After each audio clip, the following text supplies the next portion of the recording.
Good morning dear students. आज की इस कक्षा में हम राष्ट्रीय विकास परिषद के संबंध में अध्ययन करेंगे।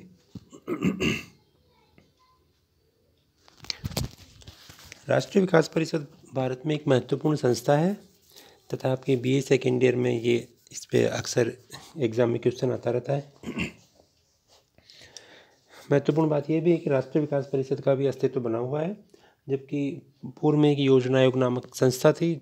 योजना आयोग और राष्ट्रीय विकास परिषद लगभग साथ साथ बने थे। योजना आयोग 1950 में बन गया था तथा राष्ट्रीय विकास परिषद 1952 में बन गई थी, लेकिन दोनों एक दूसरे से जुड़ी हुई संस्थाएं थी। वर्तमान में योजना आयोग को समाप्त कर दिया गया है। योजना आयोग की जगह वित्त आयोग आ गया है, योजना आयोग की जगह नीति आयोग आ गया है और राष्ट्रीय विकास परिषद अभी एज इट इज़ बनी हुई है। तो भारत में जो संघीय शासन व्यवस्था को अपनाया गया है, जिसमें केंद्र सरकार, राज्य सरकार और केंद्र शासित प्रदेश हैं, ऐसी व्यवस्था में आर्थिक नियोजन इस ढंग से करना होता है कि समस्त देश के लिए जो योजना बने उसमें केंद्र तथा राज्यों की पूरी सहमति हो। योजना आयोग की जो स्थापना है वो भारत सरकार के द्वारा ही की गई थी तथा वह अपने कार्यों के लिए भारत सरकार के प्रति उत्तरदायी है। चूँकि अब वर्तमान में तो योजना आयोग है नहीं, तो सही अर्थों में हम तो इसका पुराना देख रहे हैं। चूँकि योजना आयोग एक लंबे समय तक रहा है, इसलिए हमारे लिए महत्वपूर्ण होता है कि योजना आयोग किस तरह से कार्य करता था।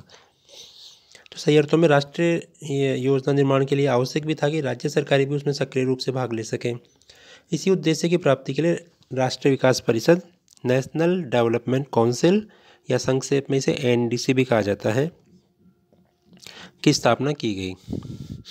इसके अतिरिक्त यह योजनाओं के प्रति जनमत को जागृत करने का भी कार्य करता है। योजना आयोग ने इस प्रकार की संस्था की आवश्यकता प्रथम योजना की रूपरेखा तैयार करने के अंतिम चरण में अनुभव की थी। योजना आयोग का विचार था कि भारत जैसे विशाल देश में जहां राज्य सरकारों को अपने कार्य क्षेत्र में पूर्ण स्वतंत्रता है, एक ऐसा संगठन अवश्य होना चाहिए जहां प्रधानमंत्री तथा राज्यों के मुख्यमंत्री समय समय पर योजना के कार्यकरण एवं इसके विभिन्न पहलुओं पर विचार विमर्श कर सकें। इसी कारण से योजना आयोग ने प्रथम योजना की रूपरेखा तैयार करते समय राष्ट्रीय विकास परिषद की स्थापना की सिफारिश की। इसके अनुसार अगस्त 1952 में भारत सरकार के द्वारा राष्ट्रीय विकास परिषद की स्थापना की गई। राष्ट्रीय विकास परिषद की स्थापना सरकार ने योजना को प्रभावी बनाने के लिए की थी, जिससे कि योजनाएं प्रभावी बन सकें। इसके लिए साधनों तथा प्रयासों को एकत्रित करने और देश के सभी भागों के संतुलित और तीव्र विकास के लिए इसकी स्थापना आवश्यक थी। यह तात्कालिक योजना आयोग की प्रमुख परामर्शदात्री संस्थाओं में से भी एक संस्था थी, जिसका प्रमुख कार्य योजना के क्षेत्र में केंद्र सरकार, राज्य सरकार तथा योजना आयोग के मध्य समन्वय को बनाए रखना था। राष्ट्रीय विकास परिषद की हम संरचना देखते हैं तो प्रधानमंत्री इसका अध्यक्ष हैं, सभी राज्यों के मुख्यमंत्री इसके सदस्य होते हैं, योजना आयोग के सदस्य इसके सदस्य होते हैं। अब चूंकि वर्तमान में योजना आयोग का अस्तित्व नहीं है, तो ऐसी स्थिति में नीति आयोग के सदस्य इसके सदस्य माने जाते हैं। कुछ मंत्री केंद्र सरकार के जो कैबिनेट स्तर के मंत्री हैं, वो परिषद की बैठकों में आमंत्रित किए जाते हैं, जिससे विभाग से संबंधित समस्याओं का परिषद की बैठक में विचार विमर्श हो सके। कुछ एक महत्वपूर्ण विभाग होते हैं, जैसे वित्त विभाग है, कृषि मंत्रालय है, तो आदि के अक्सर इसमें बुलाए जाते हैं, वो इसके सदस्य माने जाते हैं। तो राष्ट्रीय विकास परिषद की स्थापना से 1956 तक इसकी सदस्य संख्या लगभग 50 के लगभग रही थी। इसका कारण ये माना जाता था कि इतनी बड़ी सदस्य संख्या होने से इस संस्था में प्रभावशाली तरीके से विचार विमर्श नहीं हो सकता। अतः 1954 में राष्ट्रीय विकास परिषद की एक लघु स्थायी समिति भी स्थापित की गई। इस स्थायी समिति में योजना आयोग के अध्यक्ष, सदस्य तथा 9 राज्यों के मुख्यमंत्री शामिल किए गए। परंतु 1956 में राज्यों का पुनर्गठन हुआ, फलस्वरूप परिषद के सदस्यों की संख्या 30 रह गई। बाद में इस स्थायी समिति में सभी राज्यों के मुख्यमंत्री भी शामिल कर लिए गए। यह समिति राष्ट्रीय विकास परिषद की बैठकों के बीच में समय पर अपनी बैठक योजना के अंतर्गत अपनाई गई नीतियों और उसकी प्रगति की समीक्षा करती रहती है। तो अब हम देखते हैं कि राष्ट्रीय विकास परिषद की जो विभिन्न समितियां हैं, तो इसकी विभिन्न समितियां होती है, वो अपना कार्य करती रहती हैं। हम यहाँ महत्वपूर्ण रूप से इस बात पर विचार करेंगे कि राष्ट्रीय विकास परिषद के कार्य क्या हैं, फंक्शंस ऑफ द एनडीसी। तो इसके प्रमुख कार्यों में है जैसे कि समय समय पर ये राष्ट्रीय योजना की समीक्षा करता है, पंचवर्षीय योजनाओं की नीति उपागम पर विचार विमर्श करता है, राष्ट्रीय योजनाओं की प्रगति पर विचार करता है, योजना कार्यक्रमों के मार्ग में आने वाली बाधाओं को दूर करने का प्रयास करती है, अंतर्राज्यीय तथा अंतरक्षेत्रीय विकास व अन्य संबंधित समस्याओं पर विचार करती है, राष्ट्रीय विकास को प्रभावित करने वाली सामाजिक आर्थिक समस्याओं पर विचार करती है, राष्ट्रीय योजना में निर्धारित उद्देश्य तथा लक्ष्यों की प्राप्ति के लिए सुझाव देने का कार्य है, योजना के लक्ष्यों की प्राप्ति के संदर्भ में सहयोग प्राप्ति का कार्य करता है, प्रशासकीय सेवाओं की कार्यक्षमता बढ़ाने के लिए सुझाव देने का कार्य करती है,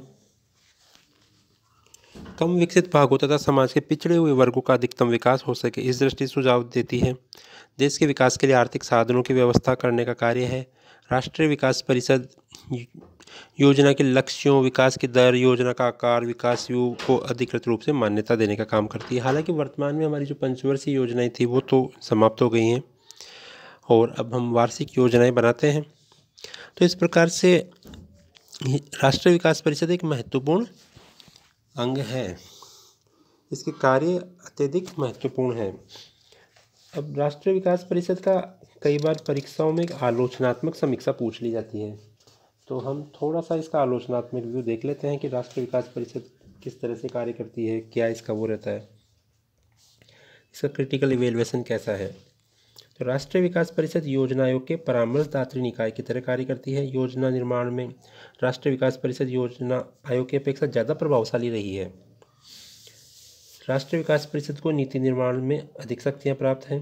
अनुभवी प्रशासक HM पटेल के शब्दों में तो योजना आयोग का जो परामर्शदात्री निकाय के बीच में राष्ट्रीय विकास परिषद को सम्मिलित किया गया है, इसकी रचना इस कार्य के लिए पूर्णतः ठीक नहीं है। राष्ट्रीय विकास परिषद राजनीतिक रूप में योजना आयोग से भी ज़्यादा शक्तिशाली है। ये वास्तव में निर्माण निकाय है, इसकी सिफारिश को स्वीकार ही नहीं किया जाता बल्कि इसकी सिफारिशों को आदर की दृष्टि से देखा जाता है। ये केवल परामर्शदात्री सुझाव नहीं होते हैं। चूँकि NDC का भी अध्यक्ष प्रधानमंत्री है और इसमें साथ ही राज्यों के मुख्यमंत्री भी सदस्य होते हैं।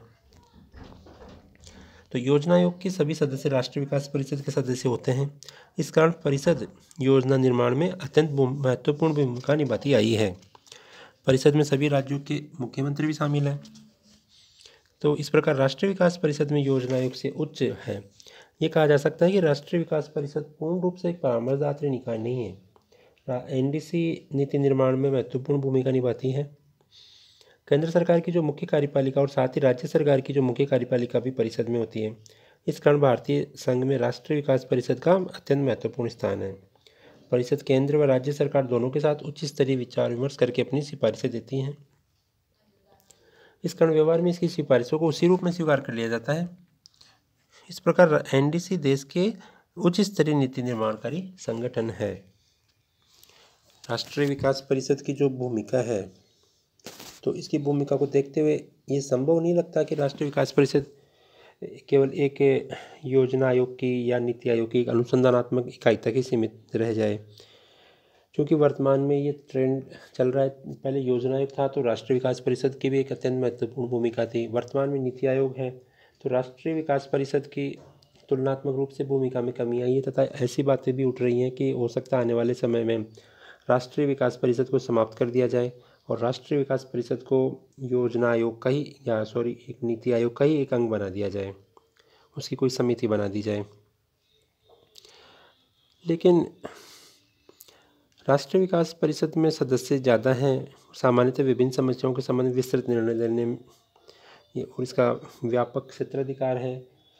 सदस्य संख्या भी, इसकी जो प्रकृति है सदस्यों की, वो भी अधिक तुलनात्मक रूप से गुणात्मक है। तो ऐसी स्थिति में अभी तो इतना जल्दी से संभव नहीं लग रहा कि इसको पूरी तरह समाप्त कर दिया जाएगा और गवर्नमेंट ने भी समाप्त किया भी नहीं है औपचारिक रूप से। तथापि ये मत देखा गया है कि चूँकि राष्ट्रीय विकास परिषद में सदस्य संख्या ज़्यादा है और ये सामान्यतः विभिन्न समस्याओं से संबंधित विस्तृत निर्णय लेने में अक्सर असमर्थ रहती है। एक कारण ये भी कि राष्ट्रीय विकास परिषद का जो सत्र है वो लगातार नहीं रहता, जबकि योजना आयोग का सत्र या नीति आयोग तो हमेशा बना रहता है। इस प्रकार ये नहीं कहा जा सकता कि NDC संगठनात्मक व्यक्तित्व को विकसित कर रही है। एक कारण यह भी है कि राष्ट्रीय विकास परिषद को सचिवालय सहायता योजना आयोग से प्राप्त होती रही है या नीति आयोग से प्राप्त होती है अब। तो ऐसे में हम कह सकते हैं कि योजना आयोग या नीति आयोग के सदस्य राष्ट्रीय विकास परिषद के इसकी स्थायी समिति के सदस्य अपने विचारों को परिषद में अच्छे ढंग से व्यक्त कर सकते हैं। राष्ट्रीय विकास परिषद को राष्ट्रीय विकास के कार्यों में और अधिक सक्रिय किए जाने की आवश्यकता है, क्योंकि इसकी प्रकृति इसको सुपर कैबिनेट का जैसा बनाती है। धन्यवाद।